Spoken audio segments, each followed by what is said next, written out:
Yo pregunto a los presentes si no se han puesto a pensar que esta tierra es de nosotros y no del que tenga más.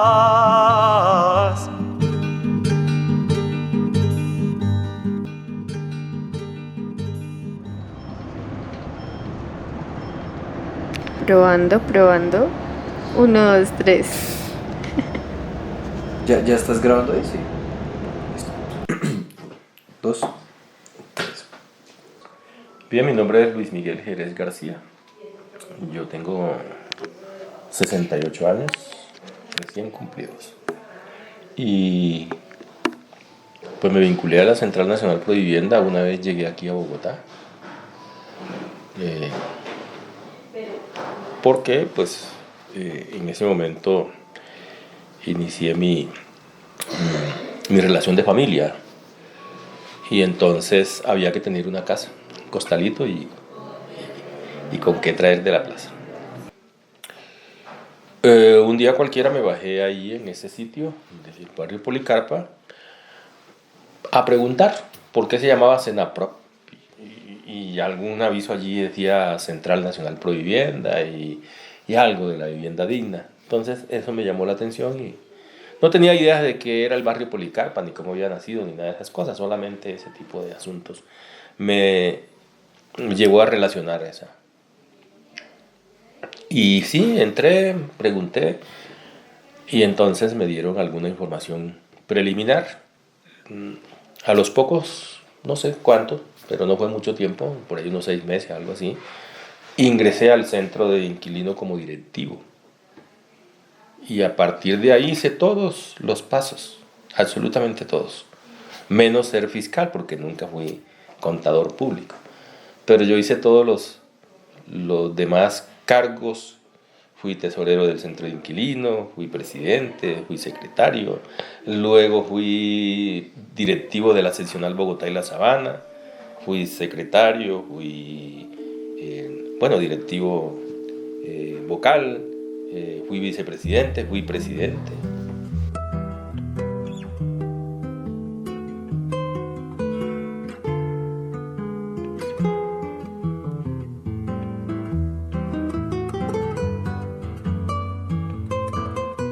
Eran esos principales acciones o esas principales programas dentro de lo legal, pero también dentro de lo ilegal, lo alegal, lo semilegal, que implementó la organización, y digamos enfocado sobre todo en pues en estos procesos de toma de tierras, ¿no? Porque también había pues procesos de adquisición de tierra por compra colectiva, adquisición, digamos, de distintos tipos. ¿Cómo eran esos procesos específicamente de toma de tierra? Y pues si su merced quisiera ahí contarnos un poco la experiencia del Chaparral, también sería maravilloso contarnos qué es el Chaparral, dónde queda, cómo es. Ya.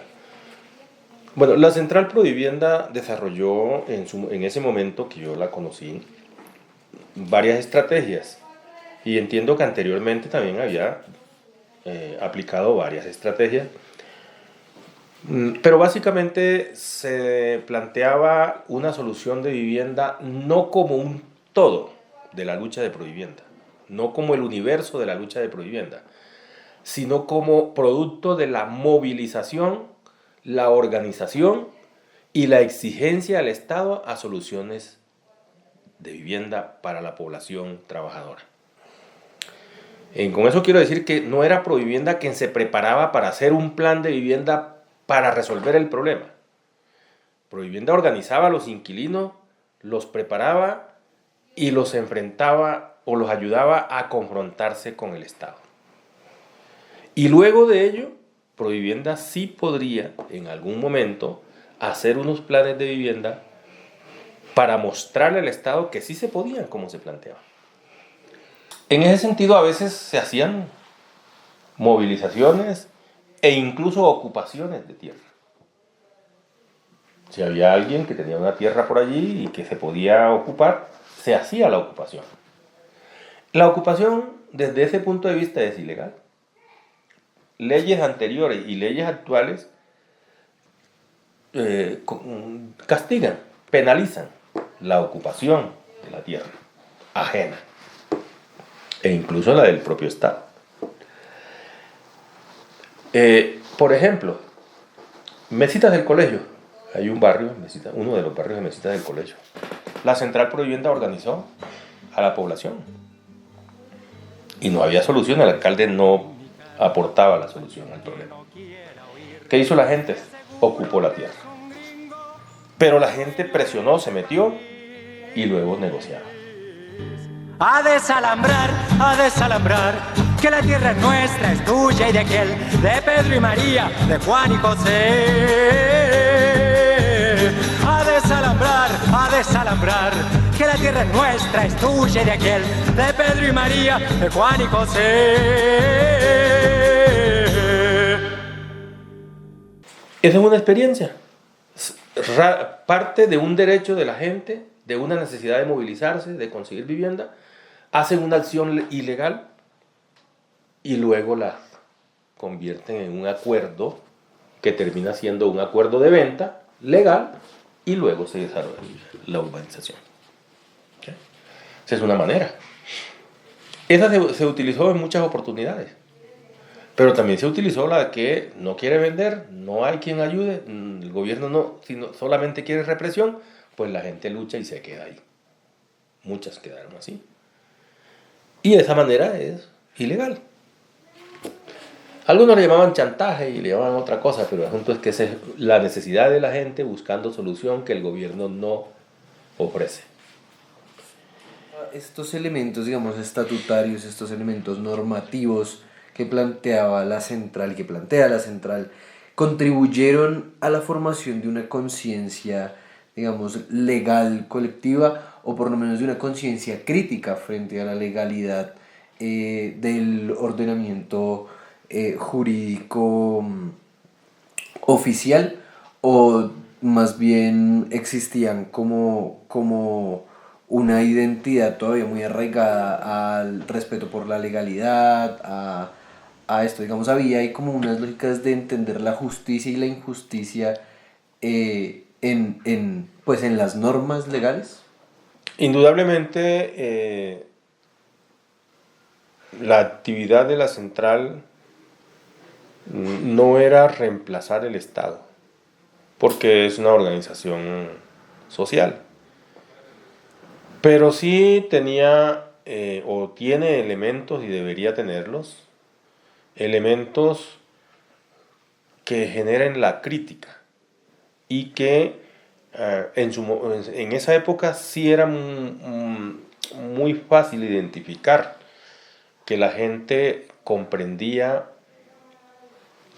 algo del sí, quién era y qué representaban ellos, y se daba cuenta quiénes representaban el establecimiento, la oligarquía. Eso se dio mucho. Había un criterio bastante cercano a la posición crítica de la gente, sin que Provivienda pues fuera una organización política, ¿no? Era una organización social que lucha por la vivienda y las mejores condiciones de vida, de servicios públicos, educación, colegio, bueno, en fin, ese tipo de asuntos básicamente. Pero Provivienda en sus cursos sí incentivaba el pensamiento crítico. Vivo en un país libre, cual solamente puede ser libre en esta tierra, en este instante. Y soy feliz porque soy gigante. Amo una mujer clara que amo y me ama sin pedir nada o casi nada, que no es lo mismo pero es igual. Digamos, sería, pues bueno, si su merced pudiera profundizar un poco en los argumentos jurídicos que se aplicaban para la defensa, por ejemplo, de predios ocupados, o por ejemplo, para la negociación con las autoridades ahí, ¿qué argumentos solían existir? Distintos. Como te digo, cada lucha de esas, cada proyecto tenía una característica muy distinta. Por ejemplo, El tema del barrio Chaparral se basa sobre un derecho de un trabajador. Y ese derecho del trabajador nosotros lo hicimos valer. Y con base en ese derecho de ese trabajador, luego llegaron otras personas y se configuró el derecho de posesión. Ahora, la posesión es la tenencia que hace alguien de una cosa, en este caso de una tierra, ¿sí? Y la tiene allí, la cuida, la conserva y hace un hecho, el ánimo que él tiene de estar allí es un ánimo de señor y dueño. La defiende, la cuida, la protege, la usa. Es decir, él se convierte en el dueño de hecho. Así tenga un dueño en títulos, ¿verdad? Y eso hay una norma del Código Civil que la protege en Colombia. Bien, entonces cuando la autoridad, después de hacer toda su revisión normativa y de hacer la investigación, se da cuenta que esos señores que están allí tienen la posesión, pues simplemente mediante una acción legal, la querella y el proceso, entonces el juez determina que ellos son poseedores. Una vez se tiene esa certeza, pues ya la cosa es a otro precio. O sea, los señores tienen legitimidad para usar la cosa. El Estado es el que tiene la responsabilidad legal, política, constitucional de resolver el problema de la vivienda. La vivienda digna, para eso tiene los recursos, tiene los medios, tiene todo el Estado para resolverlo. Hoy hay otro tipo de agresiones, hoy hay otro tipo de desconocimiento de los derechos a la familia. Un ejemplo, la familia cambió, la han casi que obligado a cambiar. Y hoy entonces se le dice a la familia, usted es el responsable de que sus hijos sean profesionales o no. El Estado no, es usted. Y como es usted el Estado, entonces usted es el responsable, usted debe tener 1 o 2 hijos máximo para que los pueda educar. Si no los educa, pues es usted muy responsable. Y nos gustaría puntualizar, precisar ahí, qué elementos, qué perspectivas desde la lucha jurídica serían relevantes para estas ideas que su merced plantea, que su merced presenta, que efectivamente suceden, que efectivamente son realizables, pero que también tienen que darse en el ámbito jurídico, ¿no? No, claro, o sea, a la gente hay que organizarla. La gente tiene que estar organizada para emprender una lucha, cualquiera que sea. Pero en el tema de vivienda, la gente tiene que tener un proceso organizativo y unos dirigentes y unos cuadros que la orienten, que la acompañen. Y ahí en ese proceso todos aprendemos. Pero lo primero que hay que buscar es el uso de la tierra. Lo primero que hay que encontrar es la forma de llegar, ya sea por un proyecto de urbanización que se presione, o ya sea por un proyecto de ocupación para una urbanización que se presione también por este otro medio. Y todo depende de las condiciones que tenga cada propuesta, cada proyecto, en la práctica. Ya puede ser a través de la obtención de la posesión, porque lo que está buscando la gente cuando se entra a un terreno es la posesión, y más adelante la propiedad. Entonces lo primero que hay que encontrar es la posesión. ¿Cuál es el mecanismo para encontrar la posesión? Hay que mirar los argumentos de cada caso para saber si la posesión se obtiene con estos argumentos o con estos otros argumentos, ¿sí? Porque la autoridad, la policía, apenas le informen que alguien está ocupando una tierra y que está preparando una choza allí, pues inmediatamente la policía tiene el deber de ir a revisar. Y si está efectivamente haciendo allí un caserío, pues lo tiene que sacar inmediatamente.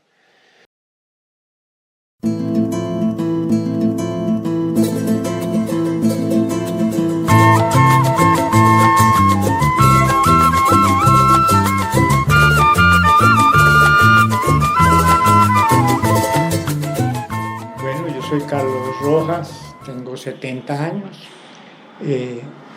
Yo hice parte de la dirección de Provivienda entre el año 78, que entró como un auxiliar del comité ejecutivo, hasta finales de 1990. Hice parte como auxiliar del comité ejecutivo durante el año 78 y en marzo del 79, en la novena asamblea, entro a ser parte del comité ejecutivo. Soy tesorero de Provivienda entre marzo del 79 a 1987, no recuerdo en qué fecha fue la asamblea, en que salgo de la tesorería y asumo la comisión de educación. Soy responsable de educación entre el año 87 al año 89. En el año finales del 89 o principios hay asamblea y paso a ser secretario general, y soy secretario general hasta diciembre del año 90, que me retiro de la dirección, entrego el cargo a principios del año 91. Esa es mi permanencia en la organización. Perfecto. Desde su experiencia, su conocimiento, ¿cuál era la importancia y cuál sigue siendo la importancia de las comisiones jurídicas en la organización? ¿Qué papel jugaban ellas allí? Bueno, cuando yo llego a ser auxiliar del comité ejecutivo, todavía no era de la dirección, ya existían, ellos ya tenían asesoramiento jurídicos. El responsable jurídico en esa época era Álvaro Rodríguez, y Álvaro por lo general era el vicepresidente, pero por lo general manejó las comisiones jurídicas pues, todo el tiempo que yo me recuerde. Sí, o sea, el que más sabía de esa vaina era Álvaro. Ellos la utilizaban fundamentalmente en el asesoramiento de las acciones de toma de tierra, fundamentalmente.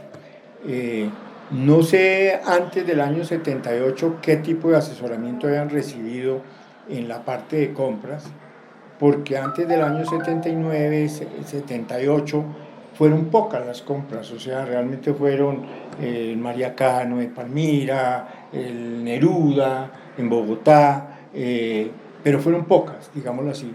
Es a partir del año 78 que realmente esa vaina se vuelve masiva, la compra de tierra. No quiere decir que no hubieran habido, estaba el barrio Comuneros, en Fuaca, en Fusagasugá, que también era de compra, que venía atrás del año 78. O sea, ya habían una serie de experiencias en eso, ya habían habido también como problemas.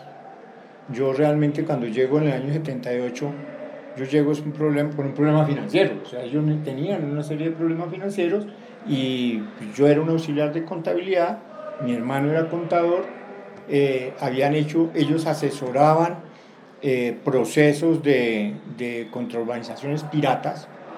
Entonces, cuando habían urbanizaciones piratas, la gente se organizaba, creaban un centro Provivienda y ellos los asesoraban. Y en ese asesoramiento a la urbanización pirata se conectan con mi hermano, que tenían un conjunto del Instituto de Crédito Territorial, entran a asesorarlo y a través de eso me vinculan a mí. Porque mi hermano dice, no, yo no le voy a hacer cargo de la contabilidad, mire, que lo haga Carlos Rojas, que es el que anda metido en todo ese bochinche sindical y toda esa vaina. Y entonces voy a parar allá a hacer la contabilidad. Entonces me toca hacer la contabilidad de 20 y punta de años, que estaba atrasada. Entonces yo llego a hacer esa contabilidad ya poner al día esto, y finalmente me vinculan por eso como tesorero. Claro. Entonces, pero ellos ya tenían ese asesoramiento jurídico. ¿Sí? Y ese asesoramiento jurídico, ¿no se sabe como de qué tipo era, digamos, en términos de...? O sea, cuando yo llego no existía una comisión jurídica como tal, sino que Álvaro, el comité ejecutivo, le pedían a Arnulfo Cruz que los defendiera en tal pleito, le pedían a Álvaro Echeverri en el otro, o sea, Álvaro Echeverri todavía no estaba, pero sí habían una serie de abogados que les prestaban asesoramiento muy puntuales en cosas determinadas. Okay. No existía como tal una comisión jurídica. Esa comisión jurídica la monta y queda bajo responsabilidad de Álvaro Rodríguez a partir de la novena asamblea, que ya sí se nuclea un equipo de abogados ya más estable, digámoslo así. El asesoramiento que se daba antes del año 79 también era en el campo, no solamente en el campo de la confrontación, como dicen ustedes, sino también en el campo de las negociaciones y eso. A partir del año 79 el asesoramiento jurídico se cumple en muchas fases, se cumple en la acción directa, se cumple en el asesoramiento a comunidades piratas, se cumple en la preparación de los proyectos propios de autoconstrucción, que casi es el proceso que obliga a generar las comisiones permanentes, ¿sí? O sea, es el proceso de captación del ahorro nacional. Cuéntenos entonces, don Carlos, un poco cuáles eran estos principales argumentos jurídicos que utilizaba la Senaprof para realizar acciones como pues la toma directa de tierra. ¿Qué se argumentaba allí? ¿Cuáles eran los principios que se ponían frente al Estado para legitimar esas acciones? Bueno, primero un poquito de historia. Las tomas de la tierra en Colombia vienen del campo, o sea, ustedes pueden hablar todo el proceso indígena. Y entonces Quintín Lame desarrolla toda una serie de acciones y es Quintín Lame el que comienza a dar la pelea jurídica en la toma de la tierra. De Quintín a Benjamín, de Benjamín pa' adelante, todos haciendo parte de un ejército sin fin. Por la ampliación del resguardo, por defender la cultura, por no pago del terraje, la organización creció. El trabajo... Y aquí estamos frente a unos herederos de esa historia. O sea, usted va a encontrar que un Chucho Flores, pues es miembro de la Provienda, pero era de la gente del Pato, que tomó las tierras en el Pato, y viene con toda una historia de anterior. O sea, ellos no van a empezar ahorita, que nacieron, no, estos son unos dirigentes que tienen toda una historia. Sí, Álvaro Rodríguez, Pedro Salas, viene la Central Nacional Provienda de Colombia, que ya habían desarrollado procesos de vivienda y se separan en 1957 de la Central Nacional Provienda de Colombia y quedan Senaprof. Entonces es gente que tiene todos unos conocimientos, sí, no son abogados, pero ya tienen una serie de conocimientos jurídicos ya montados, que viene una historia que no empieza allí, en 1957, sino que arranca de mucho más atrás y que viene una generación con otra empalmándose. Esa es o sea, estamos hablando de unos dirigentes que hoy en día ya no sé si existen, o sea, pero por lo menos en esa época existían esos tipos así. Entonces, era gente que manejaba la ley, sin ser abogados y sin ser tinterillos. El segundo tema es que ellos aprenden a hacer la toma en diferentes formas. Dicho en palabras de Álvaro Rodríguez, combinan las formas de lucha, violento, jurídico, parlamentario y demás. En la parte jurídica se realizaban diferentes tipos de acciones. Había una toma que se llama masiva, como fue Policarpo. Habían unas tomas progresivas, iban metiendo de a unito. Había una toma progresiva que se transformaba en masiva. Iban metiendo de a unito y llegaba algún evento jurídico o social y ¡pah!, se transformaba en masiva. O una toma masiva, como la del Porvenir, que luego se transformaba en progresiva, luego seguía de a uno. Eso es como la primera distinción. Ahora, esa toma masiva o progresiva podía ser totalmente abierta, me tomo un terreno y no tengo ningún elemento jurídico con que sustentarlo, o podía ser apoyada en procesos jurídicos. Como cuando ustedes hablan de la propiedad, están hablando de tres cosas. Están hablando del dominio, la posesión y el usufructo. Usted puede tener el dominio en cabeza de una persona, la posesión en cabeza de otra y el usufructo en otra. Entonces, cuando una persona arrienda un bien, está entregando el usufructo. El usufructo lo tiene el que está recibiendo el arrendamiento. Pero la posesión la puede tener otro. Yo puedo tener la posesión y darte a ti el arriendo para que lo reciba otro. Y puedo tener el dominio, lo puede tener otra persona. Entonces, ¿qué sucedía? Que muchas personas tenían posesión sobre un bien y esa persona le cedía a la organización esa posesión y con eso comenzaba a entrar la gente. Entonces se hacían contratos que cedían la posesión o contratos que cedían el usufructo. Cuando el que tenía el dominio venía a la pelea, pues venía a la pelea. Usted tiene el dominio, pero yo tengo aquí la posesión, y lo que se vendía era a reivindicar la posesión. Entonces, dependían de los derechos, de la forma jurídica del bien que se iban a tomar. dependía de si ese bien que se iba a tomar iba a apoyarse en las personas. Entonces lo que hacía la organización era entrar a defender a los posesionarios. Y lo hacía bien a nombre de la organización o a nombre de los abogados que entraban a recibir el poder. Y venía toda la acción de respaldo que implicaba esa acción jurídica. Esa acción jurídica iba respaldada en las acciones de masas, de llevarle la solidaridad a la gente, de llevar lo que sea, ¿sí? Pero estaba basada en eso, más o menos. Entonces, ¿qué pasa? Que una persona tenía posesión sobre un bien y comenzaba a cederle esa posesión a Perencejo, a Sutanejo, a Menganejo, y la organización entraba a defender a toda esa gente que entraba. Una vez se tomaba posesión y se tenía más o menos control sobre el terreno, bien sea progresivo o masivo, pues entraba a diseñar, a sacar topografías, y entraba todo un equipo técnico a mirar la cosa. Entrar un poco en temas de actualidad, del problema de la vivienda, pues digamos en nuestros tiempos, como para ir, digamos, enfocando la discusión hacia allá. ¿Cómo ves el problema de la vivienda hoy en Bogotá, en Colombia? El problema de la vivienda en general es un problema de salario. O sea, toda mercancía se vende por el valor que cuesta producirla. La mercancía, fuerza de trabajo, se vende por lo que es necesario para que se produzca. Y dentro de esos elementos necesarios, además de comida, alimentación, vivienda, educación, está la vivienda. Entonces la vivienda hace parte del salario. Si usted le da vivienda a todos los colombianos, baja el salario, porque bajan los costos de producción de eso. La vivienda no es un elemento separado de eso.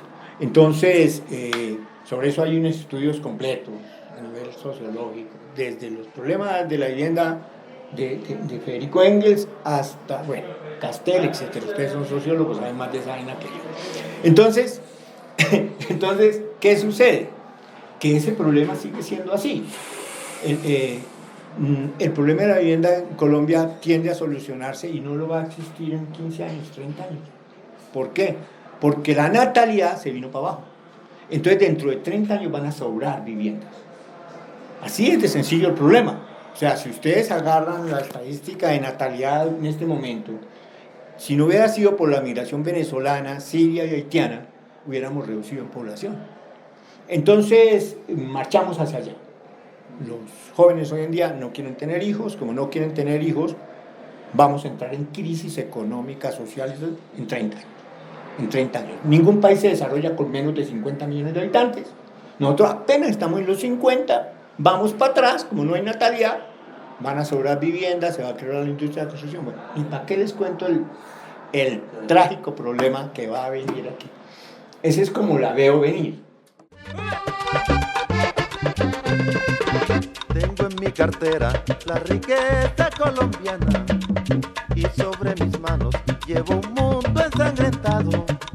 Tengo en mis saberes una fuerza bien armada con la cual defiendo todo lo que me he robado. Ya los campesinos me quieren quitar la tierra, 4.000 hectáreas que en herencia Dios me dio. Y en mi fabriquita unos 700 obreros. Me llamo Héctor Lozano Ortiz. Soy nacido en Villarrica, Tolima, en 1938, diciembre de 1938. Soy militante comunista desde los 14 años. Tengo 87 años. Hagan la cuenta de esos días, unos días, no más de militante. Entré al partido teniendo 14 años.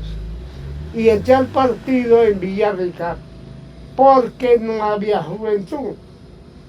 En esa época no había juventud. Y se vivía una época de guerra. Teniendo 14 años se presentó la gran arremetida de Rojas Pinilla y y me tocó emigrar. Duré 6 años en el movimiento armado. Me hice dirigente de ANCO.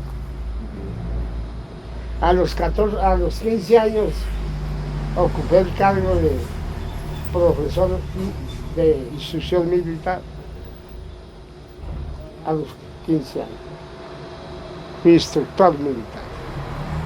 El que más sabía ya de eso, y entonces pasé a ser instructor. Volví a mi casa teniendo 17 años, porque hubo la desmovilización de la gente. Fue cuando cayó Rojas Pinilla, subió la Junta Militar y hubo la apertura hacia el Frente Nacional, donde aparecía como una salida a la democracia, pero resulta que era la negación oficial al derecho de los comunistas a vivir. Y el partido o la organización no tomó cartas en el asunto, no. Claro que sí, y hacíamos las denuncias y las movilizaciones y todo. No, el partido no, pero era que en el pueblo éramos presa fácil, Ya, porque la organización está en el campo. claro. Entonces el partido lo quiso decir, váyase compañero, le toca ir que lo van a matar, o vénganse para el campo. Yo tenía mi negocio. Entonces viajé a Ibagué. Allá los compañeros me ayudaron a conseguir trabajo apenas llegué. Al segundo día yo estaba trabajando, porque un camarada tenía sastrería y me recibió. Y enseguida, sí, compañero, venga, porque la solidaridad de los camaradas, eso es fundamental. En Ibagué entonces participé en muchas luchas. Y entonces vinieron de Villarrica los pájaros a matarme en la Ibagué. Entonces los compañeros dijeron, aquí no se puede quedar, compañero. Te van a joder, porque en Ibagué estaban matando los compañeros. Entonces, váyase a Bogotá, que en Bogotá se puede camuflar un poco. Y así fue que me trasladé aquí y vine a dar al Comité Central. Los compañeros, váyanse para el Policarpo. Y me fui para el Policarpo. Me ayudaron a conseguir trabajo aquí. Yo trabajaba y ya hicimos la última etapa de la toma del Policarpo y ya cogí vivienda para mí también. En el Policarpo la gente no me conocía, porque había acabado de llegar. Claro. Llevaba 2 años ahí y no en actividad, otros están, yo mi célula y empezando. Y entonces, con lo del 8 de abril, cuando se tomó el resto de tierra del Policarpo, entonces todos los compañeros conocidos les echaron mano y a los que no les echaron mano les tocó esconderse. Entonces se dice el 8 de abril fue la toma masiva ya del Policarpo.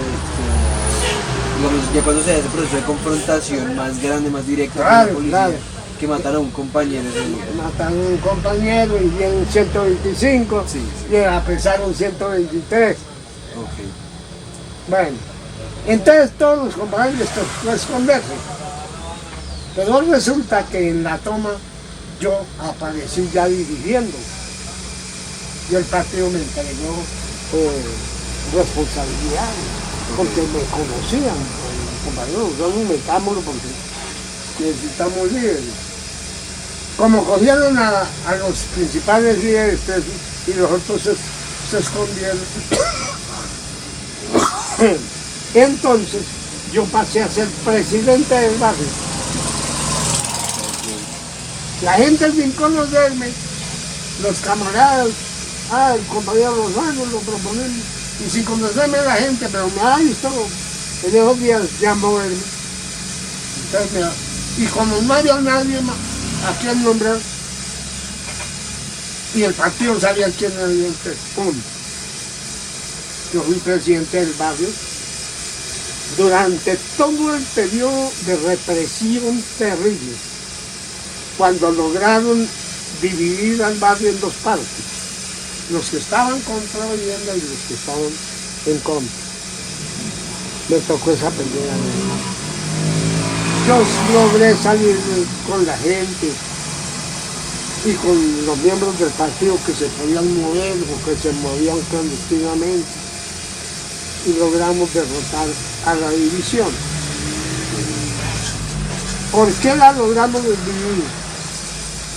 Porque el grupo divisionista pedía que no se hiciera nada en el barrio y que lo contrario, que entráramos a negociar con el gobierno caído, sin ninguna prestación ni ninguna nada.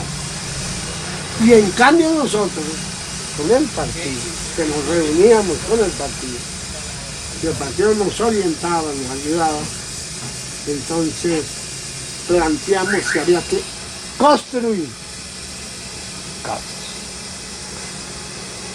darle vida al barrio, construir servicios, organizar a los niños, a las mujeres, a los ancianos. Todo eso lo hicimos. Y en ese momento se vivía el hecho de que por la décima estaban abriendo la calle décima, la avenida décima, sí, porque la décima no llega sino hasta el hospital. Sí. Y ahí para adelante se veía que iba a ser una vía, pero ya. En esos días emprendieron esa obra. Y entonces, sin agua, teníamos que traerla en burros. Y cogían a la gente con los burros y los golpeaban. Bueno, le prohibieron a la gente prestar servicios de agua. Los barrios vecinos no podían darle agua a la gente porque los sancionaban. A los niños no los recibían en los colegios, desde que vivieran en el Policarpa. Tenían que matricularlos con direcciones diferentes. Las calles del Policarpa fueron selladas. Y como no pasaba ni una avenida décima, y todavía no pasaba, estaba en plena obra. Entonces planeamos, en primer lugar, tomarnos el cuartel que nos habían montado en el Policarpa. En el Policarpa nos montaron una caseta, tal vez ustedes no han conocido eso, unas casetas de aluminio que le regaló la Alianza para el Progreso. ¿Para qué? ¿Para policía o para...? No, eso venían para la policía, dieron para escuelas y dieron algunas para vivienda de la gente. Algunos, no muchos. Y se construyó el barrio Kenny. Entonces todo eso creaba un ambiente. Entonces resolvimos que como no nos recibían los niños, que nos tomáramos el cuartel y lo convirtiéramos en escuela. Y así fue. Un día porque la madre echamos allá y tomamos la escuela. Y montamos profesoras, y cuando llegó la policía de refuerzo encontraron a unas profesoras dando clases y más de 60 niños recibiendo clases. Y el pueblo todo alrededor a defender a sus niños. ¿Qué mamá va a quedarse en la casa? Y cogimos, ahí habían objetos militares, los sacamos y los botamos a la policía. Pero esa escuela estaba al rodillo del barrio, contra el Sevilla, por la primera. Ahí era el sitio. Entonces resolvimos trasladar esa escuela a donde va a ser el colegio. La desbaratamos como era en San Francisco. La desbaratamos y la llevamos y oficializamos la escuela. Ya. Pero digamos ahí, los equipos jurídicos, ¿qué papel jugaban entonces? Porque digamos en todo ese tema de multas, en todo ese tema de... ¿Qué ¿Qué respuesta en esos términos de la legalidad Mire, podría ofrecer compañero, la... uno cree que un equipo jurídico pues, puede hacer un papel bien importante. No. Ahí lo que manda es la acción de masas. El equipo jurídico es una complementación. Tenían nuestro equipo, pero negaban, ¿qué es que el decreto de emergencia tal dice que el que se mete en esto andaba por cada uno que dijera el abogado? Es decir, valía más un decreto de un alcalde que la ley, que la constitución. Porque era el momento que se vivía tan difícil. Nos mataban gente en todas partes. En todas partes, compañeros, en todas partes. Donde menos nos golpearon matando a nuestra gente fue en Bogotá. Sin embargo, en una arremetida que hicieron cuando Turbay Ayala, llevaron a 6 directivos a la cárcel de Providencia. Los culminaron a retirarse de Providencia.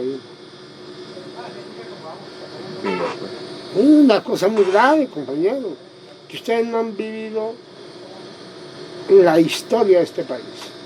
Ustedes, menos mal, han tenido la suerte de que semejantes bestialidades que se cometieron contra nuestro pueblo. Pero los castraron también de conocer, por lo menos históricamente, la vida que ha pasado en Colombia. No, y que aún hoy en día hay gente que se atreve a negar que esas... Es que niegan. De la Unión Patriótica, como María Fernanda Cabal, por ejemplo. Sí, y otros. No sé, yo a mí de sola. Bueno, entonces, compañero, la acción jurídica no daban abasto los compañeros. Entonces, multa en Villa Isandra, multa en Antioquia, multas en el Huila, multas en el Valle, multas. A base de puras multas nos incapacitaban. Y nos fueron liquidando económicamente. Y los enemigos adentro también surgieron. Por ejemplo, voy a darme. Y enseguida me hace la pregunta que quiero.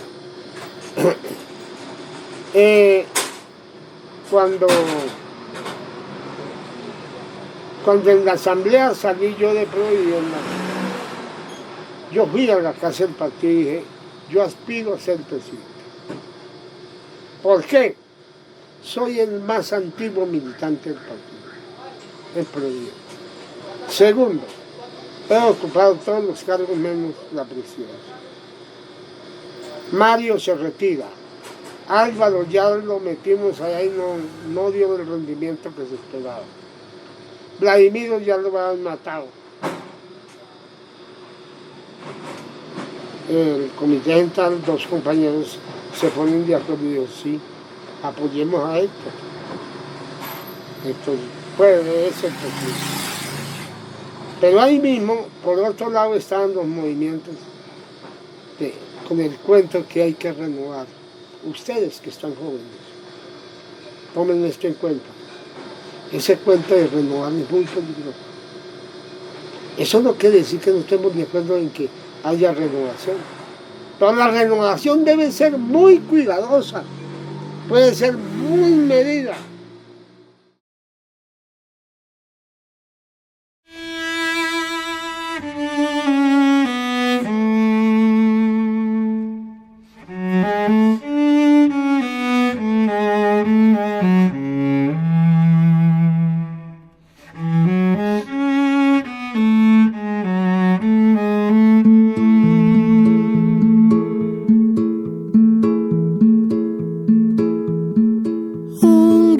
Que fuera comunista se sienta a fumar la tarde entera,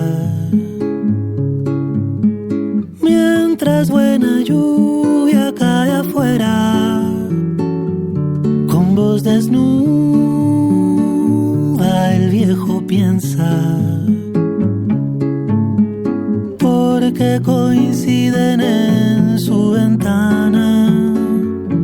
Palomas grises con la pena que fumara.